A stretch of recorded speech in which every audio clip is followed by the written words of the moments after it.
大家好啊！踏入租務旺季啦，相信唔少有住宅嘅物業投資者都可能會收到唔少經紀聯絡佢，想揾租盤，問一問佢會唔會介意可能租俾一啲學生啊，或者可能甚至一啲合租嘅人士啦。今日想同大家分享翻，如果要出租呢啲住宅單位，做一啲可能學生宿舍啊，或者簡樸房有啲咩地方要注意啦。首先喺現行嘅法例上有啲咩要注意啦。第一點咧，就其實有兩個法例需要留意翻嘅。第一個就係嗰個房位寓所條例啦。如果你個住宅單位有超過12個床位嘅話咧，其實係需要去民政處攞牌照嘅。咁所以建議大家真係要小心。如果知道個租客係攞嚟做一啲床位，而床位超過12間咧，其實呢個犯法嘅。咁所以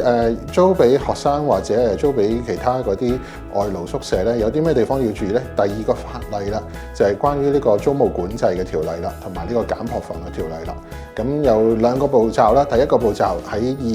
2022年啦，政府立法個叫簡稱劏房租管嘅租務管制條例啦。只要你喺個單位出租其中一個房間或者部分嘅住宅單位啦，作為一個租約啦，咁呢個都受到法例監管嘅。監管個門檻相對低少少啦。監管嗰個租期同埋租金，租期就最少要俾租客有4年嘅租住期啦，係我哋俗稱嘅2+2，頭嗰2年固定租約，之後有2年嘅續租權，業主就唔可以 say no 嘅。咁第二個咧就係個租金嗰個升幅啦，就係當頭嗰2年個租約完咗之後啦，租金嘅升幅亦都唔可以高過差餉估價署個租金指數，或者係最高只可以加10%，即係10%嘅。咁所以呢個監管咧，就如果你想租部分單位，譬如可能淨係一個房間或者一個住宅單位嘅可能一大部分面積啦，只要唔係全整個單位出租咧，咁都會受條例監管嘅。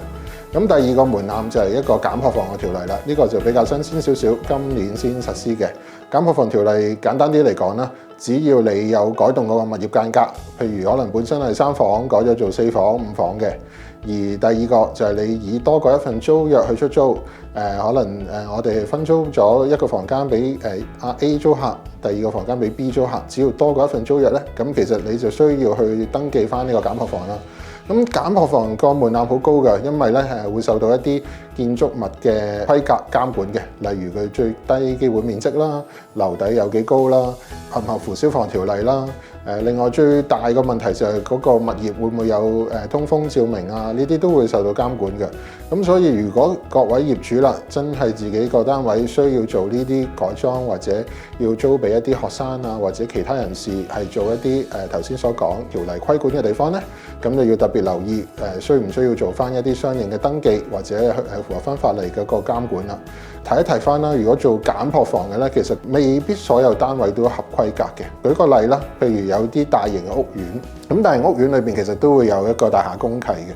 大廈公契裏邊其實都有啲條款，可能規定咗咁業主係唔可以隨便自行改裝裏邊嗰個結構嘅間隔嘅，咁需要得到可能管理處或者係法團嘅同意先可以咁做嘅。咁呢啲大型屋苑其實某程度應該都幾難申請到簡樸房嘅。咁第二啦，就係簡樸房嗰個條例都有嚴格規定每一個單位最細嘅面積啦，同埋要求佢至少要有一個可以開得到嘅窗啦，對住街外啦。咁同埋每一個單位都要有一個獨立嘅廁所嘅。咁所以符合咗以上呢幾個準則啦，其實未必所有單位都符合到嘅，因為可能有啲物業啦、圖則啦好少窗口嘅，咁所以呢啲可能未必做到簡樸房嘅，或者可能做到啦，亦都可能間唔到好多間房啦，咁未必符合到經濟效益啦。咁所以呢個可能都要小心留意。就算你個物業可能唔係你自己做簡樸房啦，你租俾一個二房